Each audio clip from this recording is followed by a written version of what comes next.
Okay, so what's your name? Amy Ortiz, Really? And how old are you? 34. Right. So where did you get your education from? I graduated from a high school. It's called Wellington Community High in Florida, in Palm Beach County. Okay. When did you graduate? I graduated in 2006. 2006. 2006. Nice. What did you think about high school, honestly? I really didn't like it. The high school that I went to, it was honestly like really racist. It felt like a jail.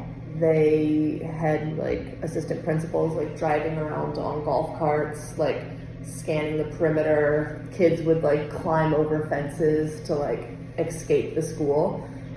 We had like really strict dress codes, and it just felt like very oppressive. Then with all that knowledge, right, and how your experience was bad, from what I hear from your side, what made you and why did you decide to become a teacher?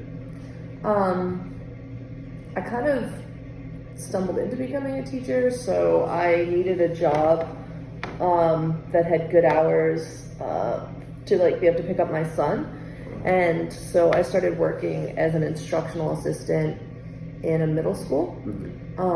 And the kids were just really struggling. I was working mostly with like these 3 students who were on the autism spectrum, Right. and nobody really knew how to like work with them or support them, and they were just really struggling. And I saw that I really liked working with the kids, and I just saw that there was like a really big need for good teachers and teachers who knew who were able to like connect with students.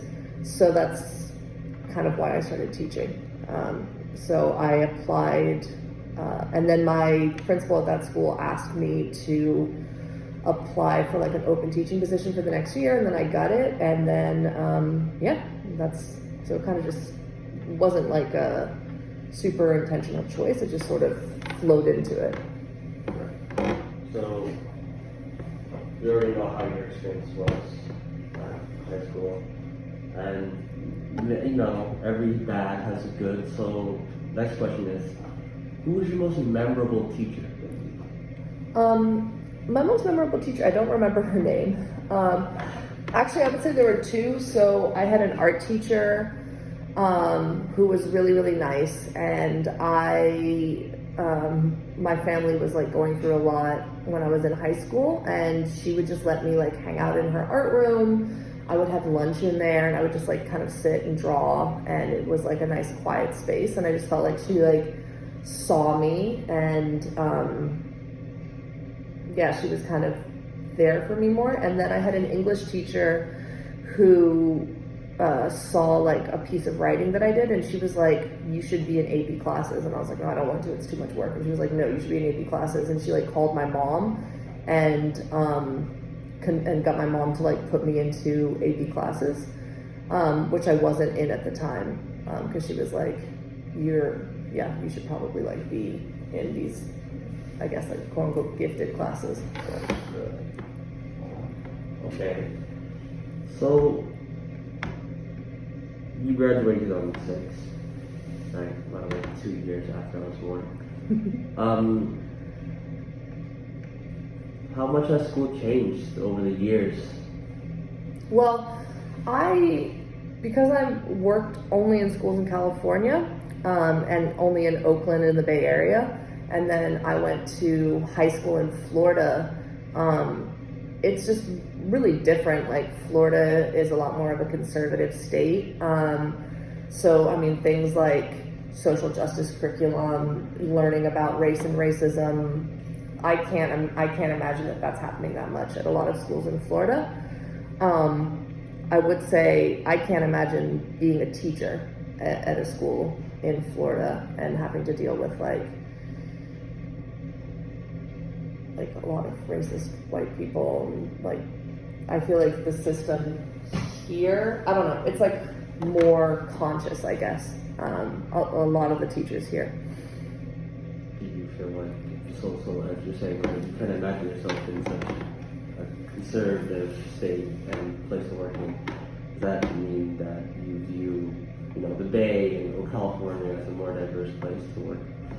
Yeah, I would say definitely it's way more diverse, and it's also way more progressive. And so like you can have conversations about race and injustice and things that you would probably get in trouble for teaching at schools in like other states or more conservative states. And like we have to wear masks at school, and in Florida, like they're not even allowed to mandate that they have to wear masks. So this is your first year at Oakland High, right? Mm-hmm. So far, right? What are your thoughts about it? I like it. I feel like there are a lot of like good teachers who are really caring.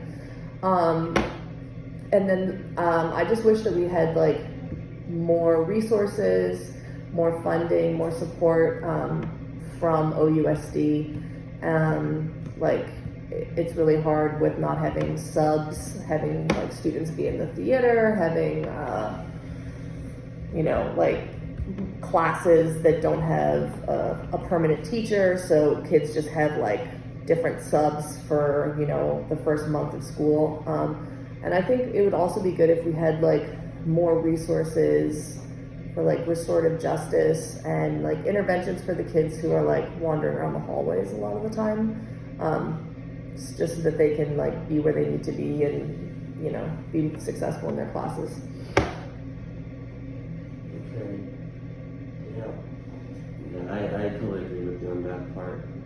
And well, the next question has to do with what motivated you to graduate high school, since you were in such a bad school.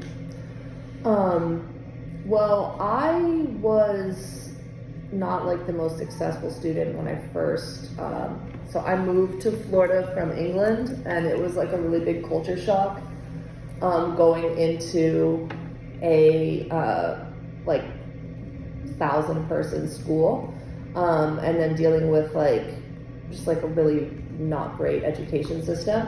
And I also have ADHD, which was not diagnosed when I was in high school. So like I didn't have an IEP. I didn't even know that I had a learning difference.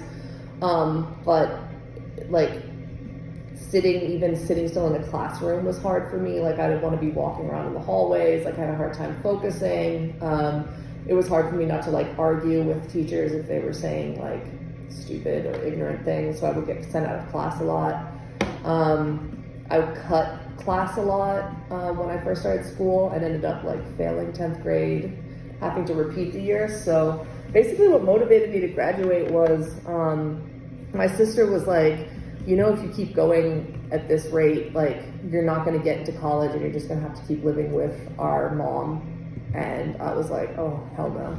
So then the fear of not graduating and having to like go to community college and live at home was kind of what propelled me to like start paying more attention in classes and graduating and like getting my GPA up. Well, I totally understand the ADHD part. I have it as well. So I totally relate to that. Everyone has experiences in high school. What were some of the things that you wished were different about your experiences in high school?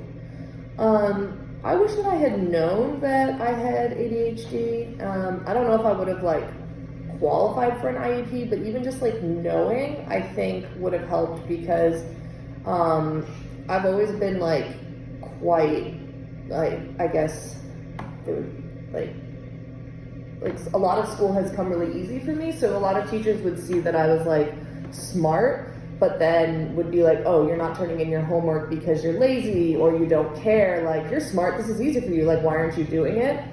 And it wasn't that I didn't want to, like I just literally was struggling with like executive function and like organization and stuff. And so just hearing comments like that, it really like affected my self-esteem in the way that I thought about myself. And then that's why I kind of just gave up, because I was like, okay, like, I mean, y'all don't think I'm going to do anything anyway, so I'm just going to show you, and I'm just not going to do anything. So that would have been like great. Also, I think going to a different school, or like I think I would have done better like somewhere like the Bay Area where that I had like teachers that I could connect with and talk to, because I didn't really feel close or like the majority of my teachers. Like I actively disliked a lot of them. I mean, honestly, that's all the questions I have. I'll go through your more, but I think that's all. Thank you so much for your time. You're very welcome.